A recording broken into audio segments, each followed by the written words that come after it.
Good morning, everyone, and happy Monday. I hope that you are doing well, that you had a restful weekend, and you're ready for a new week. So, this morning, I want to share with you something that I read. Well, actually, it was an interview that I listened to between Krista Tippett and an author named Isabel Wilkerson, who wrote a book called The Warmth of Other Suns that looks at the Great Migration of Black Americans from the South to the North that happened from the late 1800s all the way to the 1970s, this great movement of millions of people from the South to northern cities. By the way, if anybody has a copy of The Warmth of Other Suns by Isabel Wilkerson, I'm looking for a copy and would love to add that to my reading list.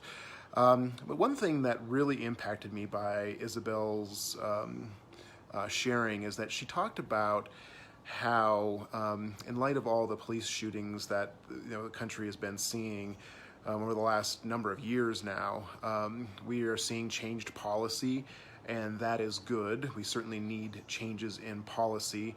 We need changes in policing. We need changes in economic and social systems that just really harm people.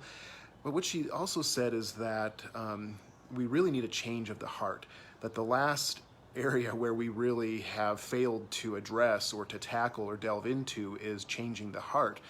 And that changing the heart is what we need to really move forward as a people. And so that really impacted me, but what she described it as is really almost a spiritual crisis. We have had economic crises, social crises in this country, but we have a spiritual crisis. And what she also said is that what really strikes her is when we see these videos come out of police brutality against Black women and Black men and people of color, one of the things that is missing is any show or sign of humanity. And she really talked about this quite a bit. And she said, once a body has been taken down and subdued and harmed, why is it that we don't see our law enforcement officers rendering aid, calling 911, getting an ambulance, trying to do even the simplest thing as they see somebody on the ground next to them, just showing some human compassion and dignity, and even just grabbing somebody's hand as their life flees their bodies. And that really struck me deep to hear her talk about that. And what she said is that we need empathy. We need radical empathy in this country. And I want to read to you how she described empathy. She said, "Empathy is not pity or sympathy in which you are looking down on someone and feeling sorry for them. Sympathy, you may be looking across at someone and feeling bad for them. Empathy means getting inside them and understanding their reality and looking at their situation and saying, what would I do if I were in their position?" Not saying, what would I do if I were in the position, but saying, what are they doing? Why are they doing that? From the perspective of what have they endured? What have they endured that has caused somebody to act the way they have? And that's an additional step, she says. There are multiple steps that a person has to take to be open to that and to show empathy. I think this is really important because she described this in the context of a spiritual crisis. And for me, that really rang a bell. I said, you know what? This is something that we at Park Hill UCC can work on. This is something that I, as a religious educator, can work on. This is the moment that we are called to.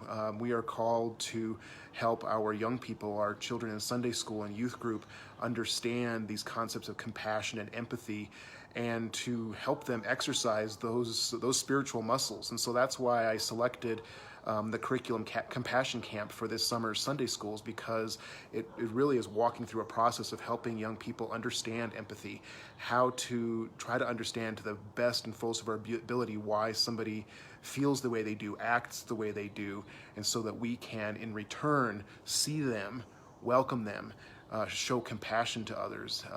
So I also mentioned on Friday, really the need for urgent acts of kindness. So I guess as we start this week, what I'm reflecting on is Isabel Wilkerson's words, her concept of radical empathy, the need for radical empathy. I'm still remembering the urgency for kindness. And I think this applies absolutely to our movement for Black lives. It also applies in this moment of the pandemic where we see so many choosing to ignore the concerns of others, to flagrantly flaunt just have a lack of concern for others' safety and health. And so I invite us to think this week about, what does radical empathy mean? What are bold acts of kindness?